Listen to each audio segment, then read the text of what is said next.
창세기 4장 8절 9절 말씀 함께 봉독하겠습니다.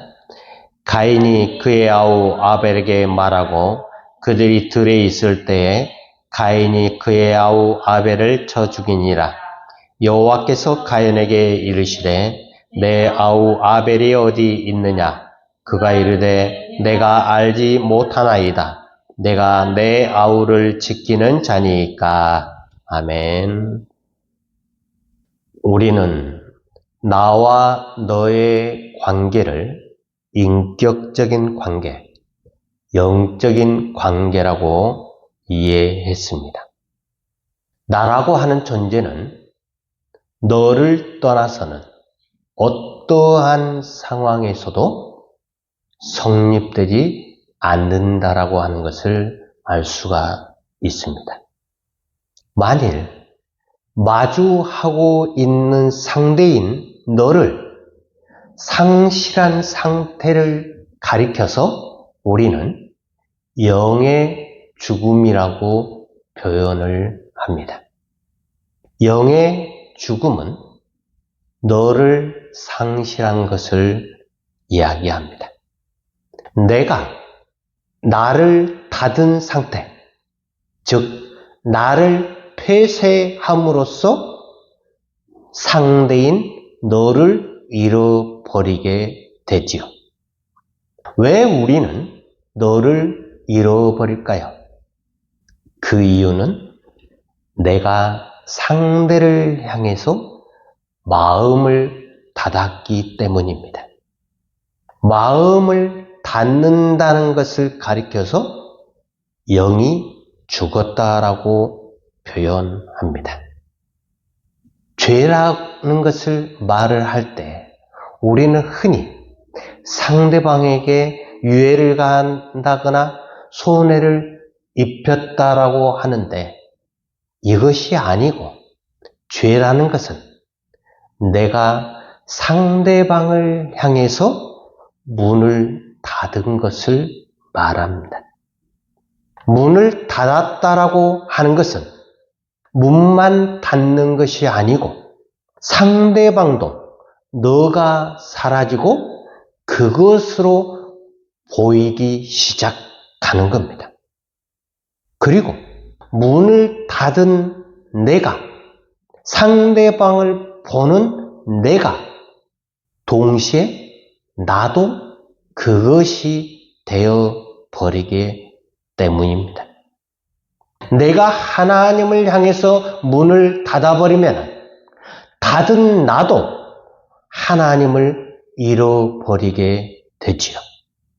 내가 나의 마음 문을 닫아버렸기 때문에 하나님도 나에게 절대로 들어오실 수가 없습니다. 문제는 닫고 있는 내 마음으로 인해서 나도 동시에 하나님을 잃어버린다라고 하는 이야기입니다. 이 하나님을 잃어버린 상태를 가리켜서 영의 죽음이라고 표현을 합니다. 이 실례가 오늘 본문에 나와 있는 가인이 자기의 아우 아벨을 죽인 사건을 보면은 확실하게 볼 수가 있습니다.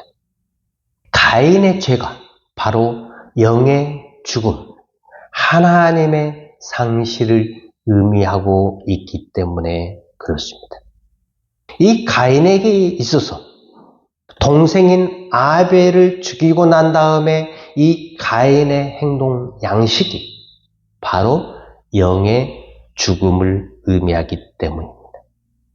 성경에는 아벨을 의인이라고 표현을 하고 있습니다. 아벨이 왜 의인일까요? 근거가 있습니까? 근거는 없습니다. 아벨을 의인이라고 칭하고는 있지만 어떻게 의인이냐라고 하는 부분에 대해서는 설명을 하지 않고 있기 때문에 그렇습니다. 왜 아벨을 의인이라고 할 수 있을까요? 창세기는 팩트만 설명을 하고 있습니다. 거기에 살을 좀 붙인다면 이 가인을 낳을 때 하와의 한 말을 우리는 다시 한번 주목을 해야 합니다. 내가 여호와로 말미암아 등남하였다.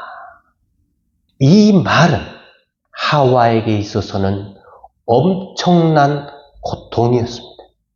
선악을 알게 하는 나무의 열매를 따먹고 난 다음에 하나님을 향해서 적극적으로 반역했던 그 죄악이라고 하는 것이 실로 무지막지하게 컸다라고 보는 것입니다.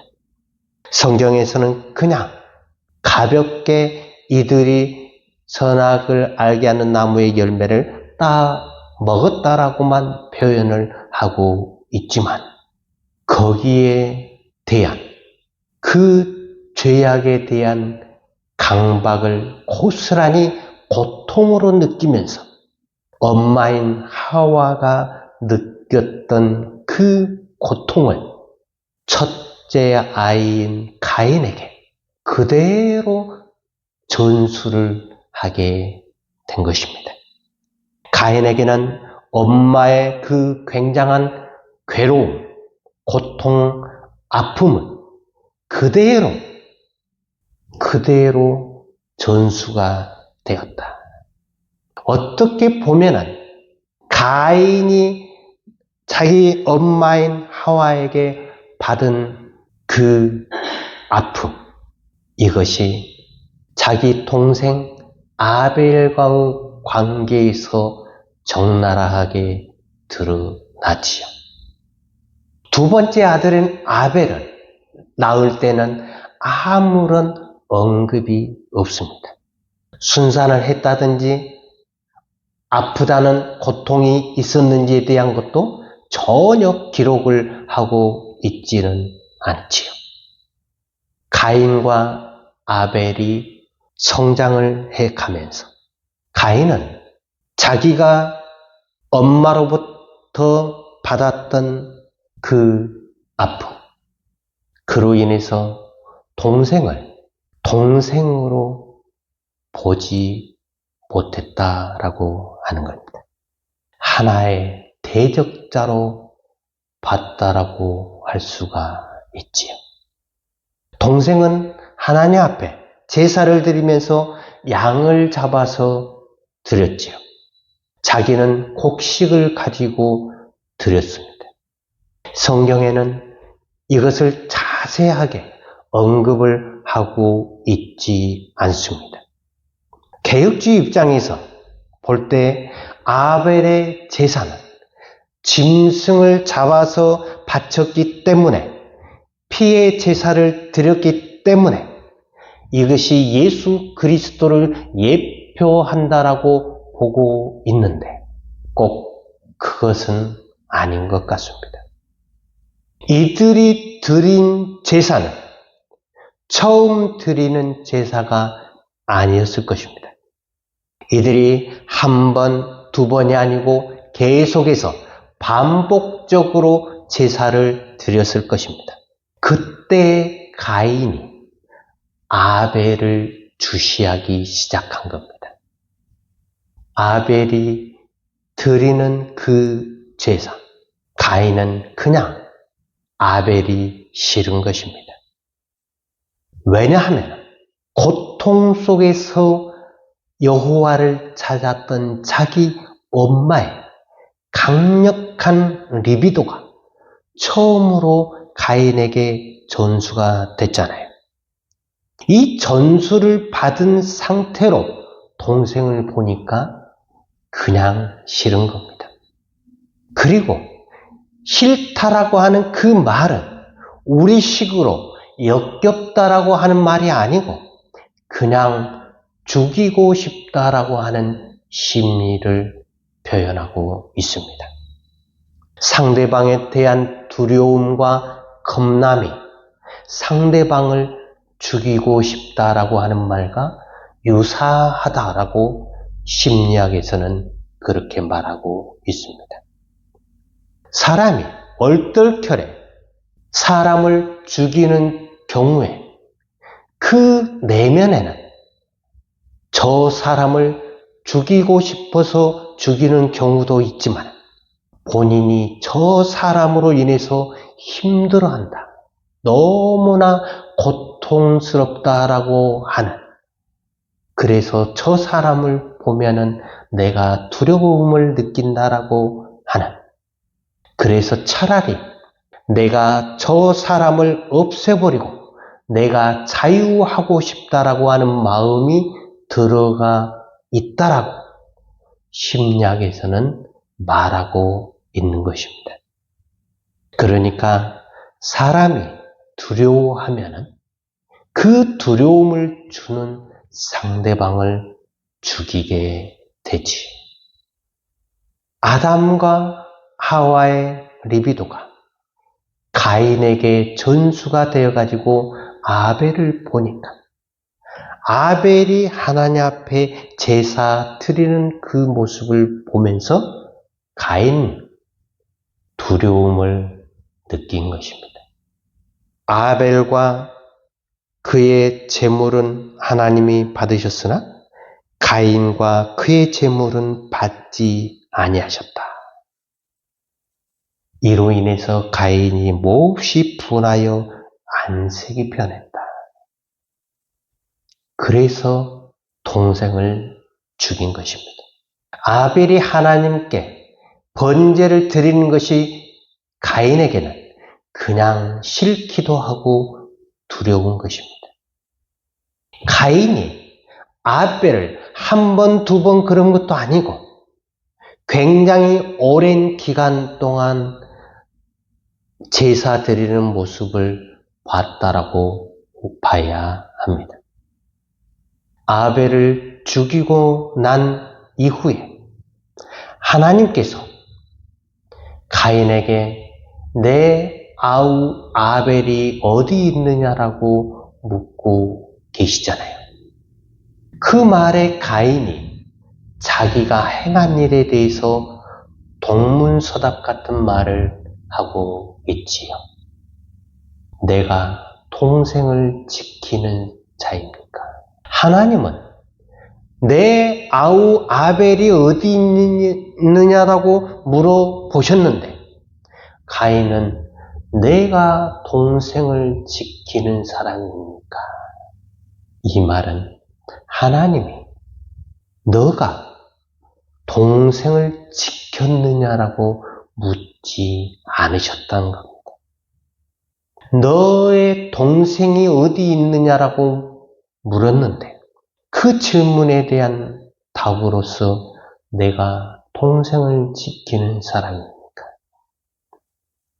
가인은 하나님의 이 물음에 자기가 지금까지 행한 일에 대해서 이실직고를 하고 있습니다.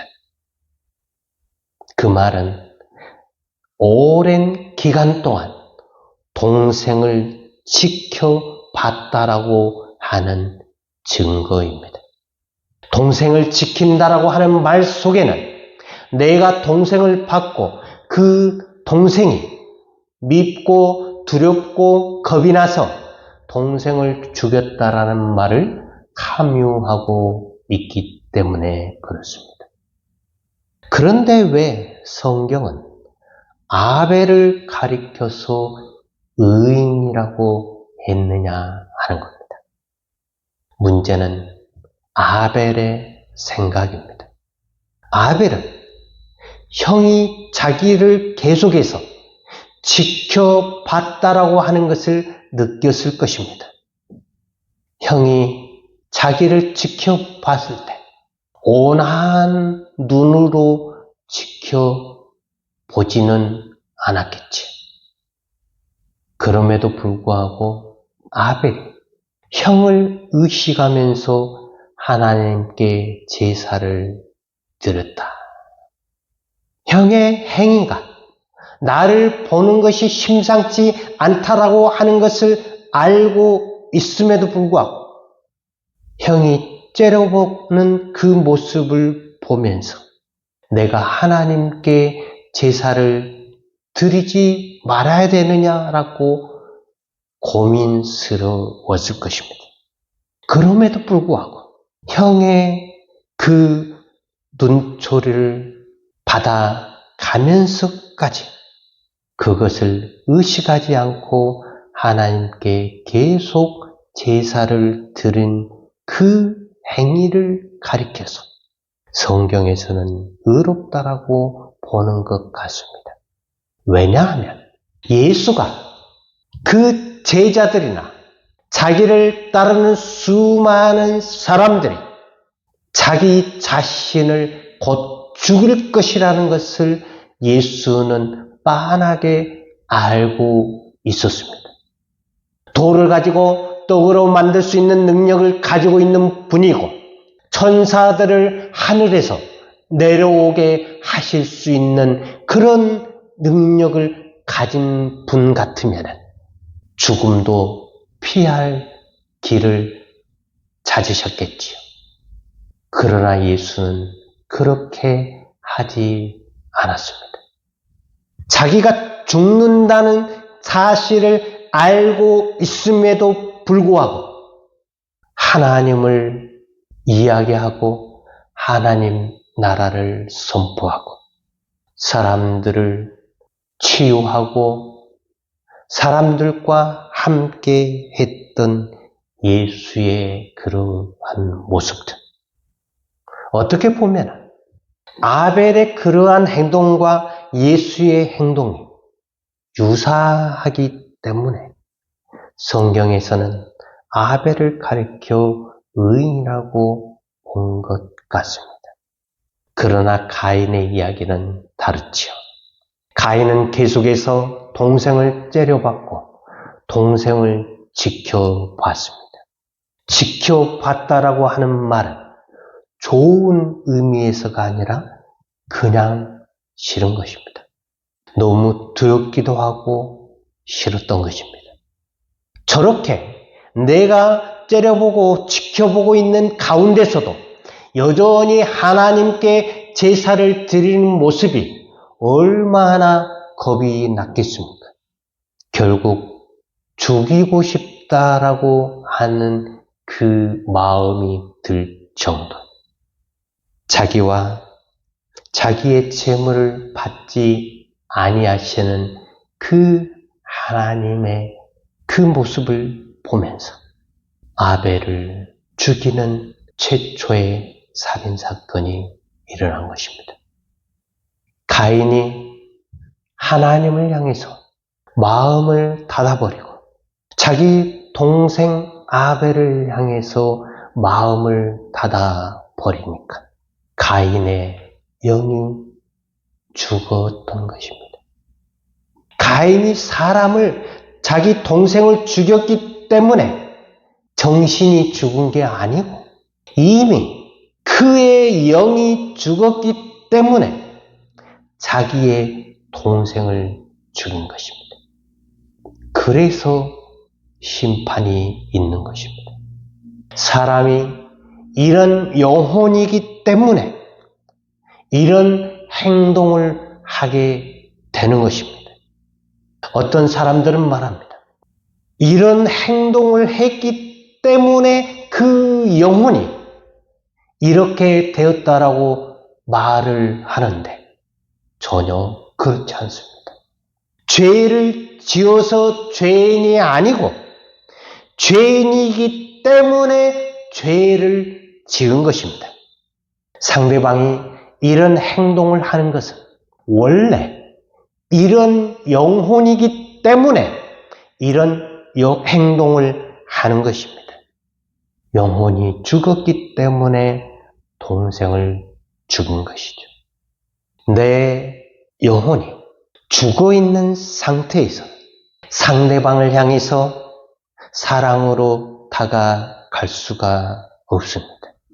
상대를 향해서 원망하고 시기하고 질투하고 욕을 하는 이 문제는 상대방의 문제가 아니고 철저히 나의 문제다라고 하는 것입니다.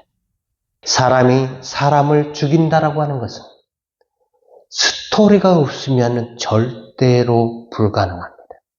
아벨이 우연히 형 가인에게 죽었느냐 하는 것은 절대로 성립이 되지 않습니다. 우리가 신앙생활을 하면서 수많은 사람들을 만나지만 상대를 너로 대하지 않는 이상 우리는 언제나 상대를 그것으로 대할 수밖에 없는 구조 속에 살아가고 있기 때문에 그렇습니다. 나의 마음을 닫는다라고 하는 것은 상대를 너로 대하지 않겠다라고 하는 우리의 완악한 모습일 수밖에 없습니다. 이러한 우리의 모습이야말로 스스로가 영이 죽었다라고 말하고 있는 것과 동일합니다. 상대가 밉게 보인다라고 하는 말은 나의 영적인 상태가 바로 그렇다라고 하는 것입니다. 가인이 아벨을 죽인 이유는 아벨에게 있었던 것이 아니고 가인 자신에게 있었던 것입니다. 오늘 우리는 이 땅을 살아가면서 하나님 앞에서와 사람 앞에서 나의 마음의 문을 열지 아니하고 닫아버리면 나의 감정에 너무나 익숙해져 있는 우리의 모습 속에서는 절대로 하나님을 너로 만날 수가 없다라고 하는 겁니다. 또한 이웃도 너로 만날 수가 없다라고 하는 겁니다. 그 말은 하나님과 이웃을 너로 대하지 못하고 그것으로 대하기 때문에 거기에는 생명의 역사가 절대로 일어날 수가 없습니다. 그 이유는 바로 내 영이 죽었기 때문입니다. 그러나 우리는 흔히 착각을 하며 살아가고 있지요. 우리가 신앙생활하는 그 모습들이 당연히 순간순간 유효한 걸로 착각을 합니다. 그렇지 않습니다. 우리가 순간순간 하나님 앞에서 마음의 문을 열지 아니하면 사람들 앞에서 마음의 문을 열지 아니하면 나는 나 자신을 그것으로 만들면서 상대도 그것으로 대할 수밖에 없다라고 하는 이 사실. 여기에는 죽음밖에 남아있지 않다라고 하는 겁니다. 우리가 예수 그리스도를 주로 고백하는 이유는 살아계신 하나님과 순간순간 동행하며 하나님의 백성으로 자녀로서 살기를 원하고 있기 때문에 그렇습니다. 그 삶을 사는 가장 첫 번째 전제 조건은 마음의 문을 여는 것입니다. 그리고 상대인 너를 인격적인 영적인 관계로 만나야 한다는 사실을 기억하시기를 주님의 이름으로 축원합니다.